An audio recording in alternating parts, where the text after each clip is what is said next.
ಕ್ಷೇತ್ರದಲ್ಲಿ ನಾನು ಆಯ್ಕೆ ಆಗಿ ಬಂದರೆ ಈ ಕೆಲಸ ಇದೆ, ಈ ಕೆಲಸ ನಾನು ಮೊದಲಿಗೆ ಮಾಡ್ತೀನಿ ಅಂತ ಯಾವ ಕೆಲಸವನ್ನು ಅಂದ್ಕೊಂಡಿದ್ದೀರಿ? ಸಾಕಷ್ಟು ಯೋಜನೆಗಳಿದೆ. ನಮ್ಮ ಅಂಕೋಲ ಹುಬ್ಬಳ್ಳಿ ರೈಲ್ವೆ ಲೈನ್ ವಾಜಪೇಯಿ ಅವರು ಅಡಿಗಲ್ಲಿಟ್ಟಂತಹ ಭಾವನಾತ್ಮಕವಾಗಿ ಸಂಬಂಧ ಇರುವಂಥ ವಿಷಯ ಇದೆ. ನಮ್ಮ ತಾಳಗುಪ್ಪದಿಂದ ಹುಬ್ಬಳ್ಳಿ ತನಕ ರೈಲ್ವೆ ಲೈನ್ ಆಗಬೇಕಾದಂತಹ ಅಗತ್ಯತೆ ಇದೆ. ಈಗಿರುವಂಥ ಕೊಂಕಣ ರೈಲ್ವೆ ಸುಧಾರಣೆಯ ವಿಷಯ ಇದೆ. ನಾನು ಹೀಗೆ ಹೇಳ್ತಾ ಹೋದರೆ ಹಲವು ಮುಖದಿಂದ ಹೇಳ್ಬೋದು. ಜೊತೆಗೆ ಅಖಂಡ ಉತ್ತರ ಕನ್ನಡವಾಗಿ ಇರುತ್ತಾ ತಾವು ಮಂತ್ರಿಗಳಾಗಿದ್ದಾಗ ಅದನ್ನ ಪ್ರತ್ಯೇಕ ಮಾಡುವಂತ ಕೆಲಸ ಕಾರವಾರ ಮತ್ತು ಶಿರಸಿ ಅಂತೇಳಿ ಸಂಸದರಾದ ನಂತರ ನಾನು ಮಂತ್ರಿ ಆದಾಗಲೂ ಸಭಾಧ್ಯಕ್ಷನಾದಾಗಲೂ ಈಗಲೂ ಒಂದೇ ಮಾತು ನಾನು ಹೇಳ್ತಾ ಇದ್ದೇನೆ. ಯಾವಾಗಲೂ ಬೇರೆ ಮಾತನ್ನು ನಾನು ಹೇಳಿಲ್ಲ. ಪ್ರಜಾಪ್ರಭುತ್ವದ ವ್ಯವಸ್ಥೆಯಲ್ಲಿ ಯಾವುದೇ ಸರ್ಕಾರಗಳು ಜನಾಭಿಪ್ರಾಯವನ್ನು ಮೀರಿ ನಿರ್ಧಾರಗಳನ್ನು ತೆಗೆದುಕೊಳ್ಳೋದಕ್ಕೆ ಸಾಧ್ಯ ಆಗೋದಿಲ್ಲ. ಜನಾಭಿಪ್ರಾಯ ಹೇಗೆ ರೂಪಿತ ಆಗತ್ತೋ ಆ ಹಿನ್ನೆಲೆಯಲ್ಲಿ ನಾವು ನಿರ್ಧಾರಗಳನ್ನು ಒಂದು ಆಯ್ಕೆಯಾದ ಸರ್ಕಾರಗಳು ತೆಗೆದುಕೊಳ್ಬೇಕಾಗತ್ತೆ. ಕೋಟಾ ಶ್ರೀನಿವಾಸ ಪೂಜಾರಿ ಅವರೇ, ಈಗ ಪ್ರಚಾರವನ್ನು ಮಾಡೋಕ್ಕೆ ಶುರು ಮಾಡಿದಿರಿ. ಪ್ರಚಾರ ಮಾಡಬೇಕಾದ್ರೆ ಯಾರಾದರೂ ಬಂದು ನಿಮ್ಮ ಹತ್ರ ಏನಾದರೂ ಒಂದು ಸಮಸ್ಯೆ ಹೇಳೇ ಹೇಳಿರ್ತಾರೆ, ಇಂಥದ್ದು ಕೆಲಸ ನಮಗೆ ಆಗಬೇಕು, ಇಂಥ ಕಷ್ಟ ಇದೆ, ಯಾವುದಾದ್ರು ಒಂದು ಈಗ ನಮ್ಮೊಂದಿಗೆ ಹಂಚ್ಕೋಬೋದಾ? ಇಂಥ ಒಂದು ಸಮಸ್ಯೆ ನಂತರ ಬಂದು ಹೇಳ್ಕೊಂಡಿದ್ದಾರೆ ಅಂತೇಳಿ. ಹೌದು, ತುಂಬ ಕಡೆ ರೈಲ್ವೆ ವಿಸ್ತರಣೆ ಬಗ್ಗೆ ಹೇಳಿರ್ತಾರೆ.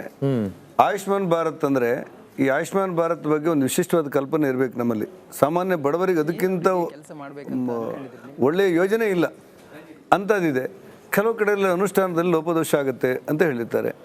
ಸಂಸದನಾದರೆ ಕೇಂದ್ರ ಜೊತೆ ಸಂಪರ್ಕ ಮಾಡಿ, ರಾಜ್ಯದ ಜೊತೆಯಲ್ಲಿ ಸಂಪರ್ಕ ಮಾಡಿ ಆಯುಷ್ಮಾನ್ ಭಾರತ್ ಬಡವರಿಗೆ ಸಿಗ್ಲಿಕ್ಕೆ ಏನು ಮಾಡಬೇಕು, ಕೈಗೆಟಕಲಿ ಮಾಡಬೇಕು, ಅದನ್ನು ಸರಿಯಾಗಿ ಮಾಡ್ಬೋದು ಅಂತ ಅನಿಸುತ್ತೆ. ಕಾಂಗ್ರೆಸ್ ನಾಯಕರ ಒಂದು ನೇರ ಆರೋಪ, ಇಲ್ಲಿರುವಂಥ BJPಯ ಸಂಸದರು ಯಾರು ಕೂಡ ಮೋದಿಯವರಾಗಲಿ ಅಮಿತ್ ಶಾ ಅವರ ಮುಂದೆ ಹೋಗಿ ಏನನ್ನು ಕೂಡ ಪ್ರಶ್ನೆ ಮಾಡೋದಿಲ್ಲ, ಅವ್ರು ಹೇಳ್ದಂಗೆ ಇವ್ರು ಕೇಳ್ಕೊಂಡು ಬರಬೇಕಷ್ಟೇ.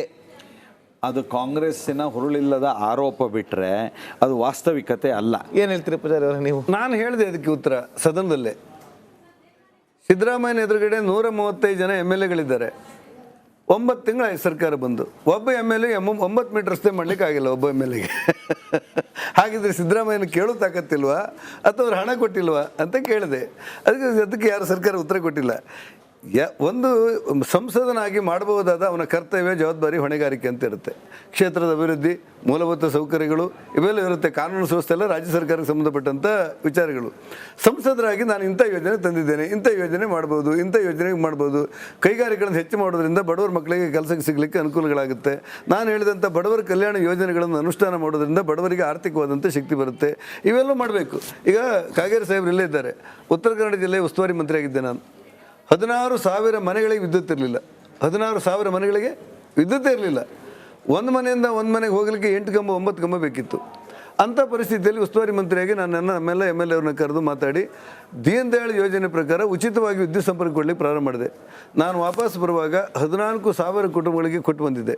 ಆನಂತರ ಮತ್ತೆ 2,000 ಆಗಿರ್ಬೋದು. ಈಗ ಅಂದರೆ ಕಲ್ಪನೆಯನ್ನು ಇಟ್ಕೊಂಡು ಕೇಂದ್ರ ಸರ್ಕಾರದ ದೀನ್ ದಯಾಳ್ ಯೋಜನೆ ಬರುವ ಸಂದರ್ಭದಲ್ಲಿ ಅದನ್ನು ಅನುಷ್ಠಾನ ಮಾಡಲಿಕ್ಕಿರುವಂಥ ಶಕ್ತಿಯ ಪ್ರಯೋಗ ಬೇಕಲ್ಲ ಅಲ್ಲಿ. ಹಾಗಾಗಿ ನನಗನ್ಸುತ್ತೆ, ನಾನಾಗಲಿ ಕಾಗೇರಿ ಆಗಲಿ ಬಡವರ ಮಧ್ಯೆ ಕೆಲಸ ಮಾಡಿದವರು, ಸಾಮಾನ್ಯ ಜನರ ಮಧ್ಯೆ ಓಡಾಟ ಮಾಡಿದವರು, ಸಂಸದರಾಗಲಿ ಪ್ರಾಮಾಣಿಕವಾಗಿ ನಾವು ಶ್ರದ್ಧೆಯಿಂದ ಕೆಲಸ ಮಾಡಿದರೆ ಜನಹಿತಕ್ಕೆ ಮತ್ತು ಅಭಿವೃದ್ಧಿಗೆ ಅನುಕೂಲ ಆಗುತ್ತೆ ಅಂತ ನನಗನ್ಸುತ್ತೆ.